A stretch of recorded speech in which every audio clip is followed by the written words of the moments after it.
What if I told you that the world's most feared drug lord escaped not once, but twice from the most secure prisons in Mexico? That he vanished through a laundry cart, and later through a mile-long tunnel with lights, ventilation, and even a motorcycle inside? This is the unbelievable true story of Joaquín El Chapo Guzmán, the king of escape. Stay with me till the end, because what you are about to hear will leave you questioning everything you thought about maximum security and about freedom itself. And if you love shocking real-life stories like this, make sure to hit subscribe, drop a like, and share this video with your friends, because this is just the beginning. In the world of crime, very few names create the same fear and fascination as Joaquín Guzmán Loera.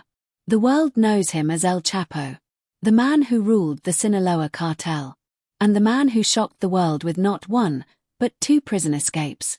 The story begins in 1993. El Chapo was captured in Guatemala. He was extradited to Mexico and placed inside a maximum security prison, Federal de Occidente, in Jalisco. But prison walls were never strong enough to hold him. Years passed, and in 2001, after 8 long years behind bars, a moment of history was about to unfold. It was the morning of January 19, 2001. Inside the prison, guards carried out their routine checks. The cold air echoed with footsteps. Metal doors clanged shut. Everything seemed normal. But deep within the prison corridors, something extraordinary was happening. El Chapo had planned his escape with the precision of a military operation. For weeks, his loyal men had bribed guards and staff. And now, the final act was ready. That night, El Chapo stepped inside a small laundry area. His heart pounded, every breath sharp and heavy. He glanced at the clock. Time was running short. Then, with the help of an accomplice, he climbed inside a laundry cart. The lid was closed. The air was suffocating. The cart began to move slowly across the prison floor. Every turn of the wheels echoed in his ears. Every jolt of the cart sent a chill down his spine. Outside the laundry area, the guards stood watch. But the cart rolled past them unnoticed. Through gates. Through checkpoints. And finally, out of the prison walls. When the lid opened, El Chapo breathed the cold night air of freedom. The most powerful drug lord in Mexico was out. And the world would not see him captured again until 2014. But this was only the beginning. Because El Chapo was about to carry out a second escape, even more shocking than the first. For 13 years after his first escape, El Chapo became a ghost. He was untouchable. Authorities searched. Rivals hunted. But El Chapo always stayed one step ahead. Then came February 22, 2014. It was just before dawn in Mazatlán, a resort city on Mexico's Pacific coast. The air was heavy with sea mist. Marines surrounded an apartment building. Guns raised. Fingers on triggers. Inside, El Chapo was sleeping. The sound of doors crashing open shook him awake. Boots thundered up the stairs. Voices shouted. The walls trembled with the force of the raid. He tried to flee. But this time there was no escape. By 6:40 a.m., Joaquín Guzmán Loera, the world's most wanted drug lord, was in custody once again. He was sent to the Altiplano maximum security prison. A fortress of concrete and steel. Surrounded by walls, armed guards, and technology designed to make escape impossible. Authorities called it impenetrable. They swore El Chapo would never leave this place alive. But deep inside his cell, El Chapo studied every detail. The cracks in the walls. The hum of the cameras. The rhythm of the guards' footsteps. Every sound, every movement burned into his mind. Months passed. Then, on July 11, 2015, the silence of the night was broken. At 8:52 p.m., El Chapo walked calmly to the shower area of his cell. The cameras watched him step inside. But then, he vanished. What the guards did not know was that directly beneath his shower floor, a hole had been dug. A tunnel.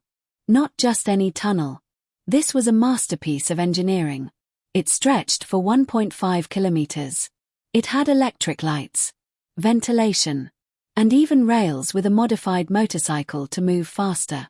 As El Chapo climbed down the ladder, the cold air of the underground hit his face. The smell of earth. The vibration of the generator. The sound of his own breathing echoed in the darkness. Step by step, he disappeared into the tunnel. Above ground, guards stared at empty screens, realizing too late. The king of escape had done it again. The world watched in disbelief. A maximum security prison. Humiliated. A drug lord, free once more. Panic spread across Mexico the moment El Chapo vanished. Sirens echoed in the night. Roads were blocked. Checkpoints were set up across the country. But El Chapo had vanished into the earth. And once again, the world was left stunned. The manhunt was massive. Thousands of soldiers and federal police were deployed. The United States offered rewards. The media called it the greatest embarrassment for Mexico's government. For months, rumors filled the air. Some said he was hiding in the mountains of Sinaloa. Others claimed he had fled the country. But authorities had no clear answer. Then, in late 2015, investigators caught a break. They discovered El Chapo's obsession with having his life turned into a movie. Through secret communications, he had arranged a meeting with Mexican actress Kate Del Castillo. And even with Hollywood actor Sean Penn. This meeting lit a trail straight to his hideouts. Authorities traced calls. Surveillance tightened. The noose slowly began to close. On January 8, 2016, before dawn, Marines moved in on the city of Los Mochis, Sinaloa. The air was thick with tension. Rain lashed the streets.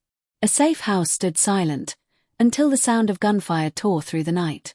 The clash was brutal. Grenades exploded. Bullets shredded walls. Inside, El Chapo tried to run through hidden passages. He crawled through sores, the stench filling his lungs. His clothes soaked in filthy water. His heart pounding with rage and desperation. But it was too late. On a highway outside Los Mochis, authorities cornered him. At 6:30 a.m., Mexico's most infamous fugitive was once again in custody. The king of escape had fallen.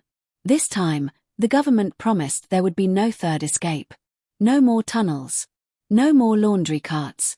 And in 2017, El Chapo was extradited to the United States. He now sits inside ADX Florence in Colorado. A prison known as the Alcatraz of the Rockies. A place where escape is not just unlikely, it is impossible.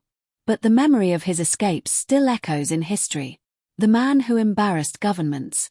The man who defied walls and steel. The man the world still calls the king of escape.